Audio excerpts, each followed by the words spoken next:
M4 TV news కి స్వాగతం. నేటి ముఖ్యాంశాలు.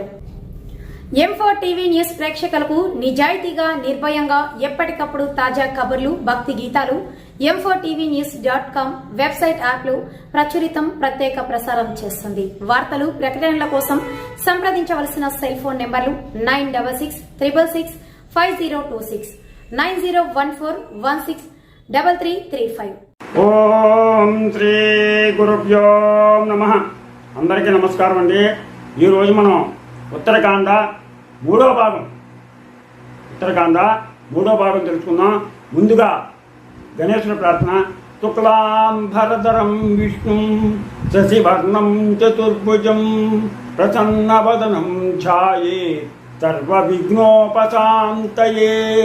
గురు బ్రహ్మ గురుర్విష్ణు గురుర్దేవో మహేశ్వరః గురు సాక్షాత్ పరబ్రహ్మ తస్మై శ్రీ గురవే నమః. శ్రీరామ రామ రామేతి రమే రామ మనోరమే సహస్రనామ తత్తుల్యం శ్రీరామనామ వరాననే. శ్రీరామ జయ రామ జయ జయ రామ శ్రీరామ జయ రామ జయ జయ జయ జయ రామ. హరి ఓం. ఉత్తరకాండ ఈరోజు మనం మూడో భాగం తెలుసుకుందాం. విశ్రవసునకు కుబేరుడు జన్మించుట. అతని గుణములను విన్నవాడే భరద్వాజముని తన కుమార్తె అయినటువంటి దేవవర్ణి అను కన్యను మహానుభావుడైన విశ్రవసునికిచ్చి పెళ్లి చేసిన ఆమెను స్వీకరించి రెండవ ఆశ్రమమును పొంది ఆమె యందు భద్ర గుణముల గలవాడును, అధికమైన బలము గలవాడును, శ్రేయోవంతుడును అకు పుత్రునిగాంచును. బ్రహ్మతో సమానమైన సద్గుణముల గలవాడు, మునుముందు ధనములకు అధిపతి కాగలవాడును అగు మనుమను చూచి తాత అయినటువంటి పులస్సుడు అధికమైన సంతోషమును పొంది దేవ ఋషులతో కూడి విశ్రవసుని తనయుడు గాన వైశ్రవణుడుని ప్రఖ్యాతిగాంచునని పేరు పెట్టను. వైశ్రవణుడు అని పేరు పెట్టాడు తాత. అతడు పెద్దవాడే తపోవనమునకు వెళ్లి నియమబలిడే ఉండను. ఆహుతులచే మండుతున్న అగ్నిహోత్రుని వలె అతడు తన తపస్సంపదతో వెలిగి తన మనస్సునందు ధర్మము ఒక్కటే ఉత్తమోత్తమైనటువంటి గతి అని తలంచి సాటిలేని నిశ్చలమైన నియమ వ్రతముల గలవాడై నీళ్లను మాత్రమే తీసుకొనుచు, గాలిని మాత్రమే తీసుకొనుచు, ఏమియూ తినక ఒక్కొక్క 1000 సంవత్సరములు తపస్సు చేసను. ఈ విధముగా 1000 సంవత్సరములు ఒక ఏడుగా, అంటే 1000 సంవత్సరాలు ఒక సంవత్సరంగా ఘోరమైన తపస్సు చేయుచుండగా అతడికి బ్రహ్మదేవుడు దేవగణములతో కలిసి వచ్చి ప్రీతితో, వత్స, నీ గొప్ప నిష్ఠకు నీ తపస్సుకు మెచ్చితిని. ఇక లెమ్ము, వేగముగా వరము కోరుకునము అనగా అతడు తగు విధముగా బ్రహ్మకు నమస్కరించి ఈ విధముగా పలికెను. ఓ సరస్వతీపతి, దిక్పాలకత్వమును కోరుతున్నాను, ధన రక్షకత్వమును కోరుకుంటున్నాను. ప్రేమతో ఇయ్యవేయని వేడగా ప్రీతితో అతను చూచి బ్రహ్మ ఇట్లను, నేను 4 లోకపాలను సృష్టింపదలిచి ఇంద్రుని, యముని, వరుణుని తపస్సుగా ఆయా స్థానములందు నిలుపుతుని. అందు నీవు 4వ వాడవై ఉండుము. నిధులకు నాయకుడవై వృద్ధి చెందుము. ఈ దివ్యమైన సూర్య సన్నిభమైన విమానమును గ్రహించి దేవతలతో సమానుడవై వేడుకతో విహరించుతుండము. నీకు స్వస్తి కలుగును కాక. ఇక నేను వెళ్ళదను.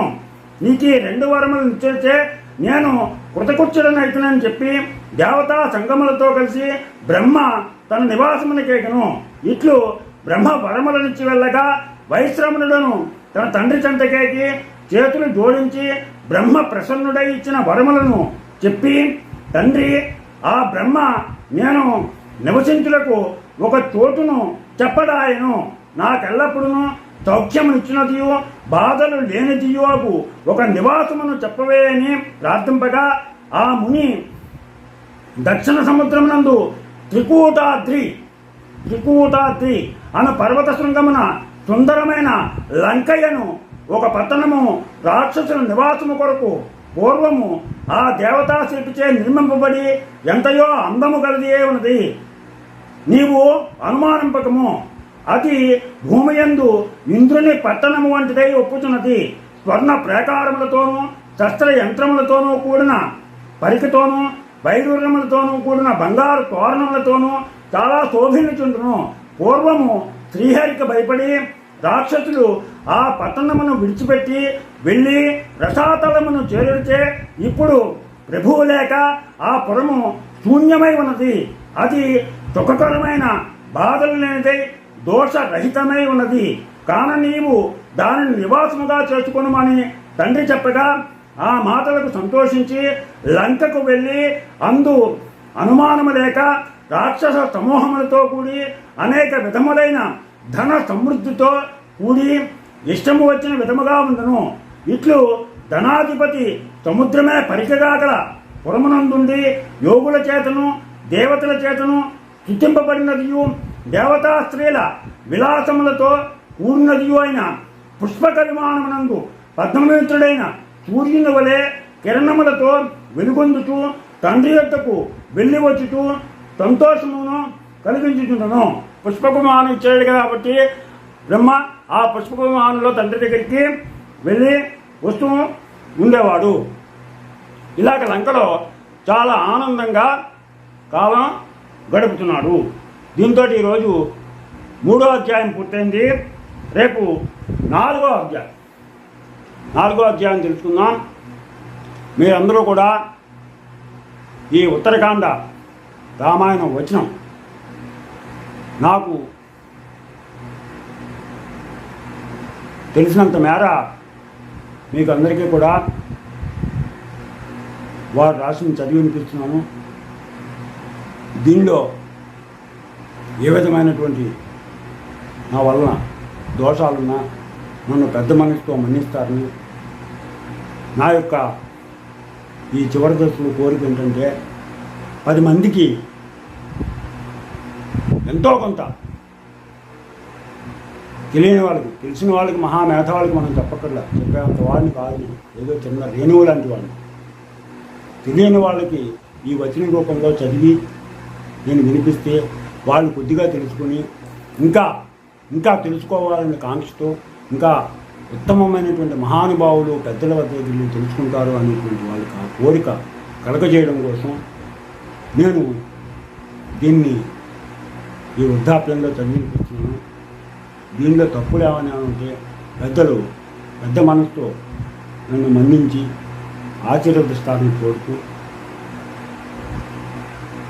నా ఛానల్ కనుక మీకు నచ్చినట్లయితే సబ్స్క్రైబ్ చేయమని కోరుతూ, అలాగే లైక్ చేయమని కోరుతూ రాబాటు వెంకట ప్రభాకర్.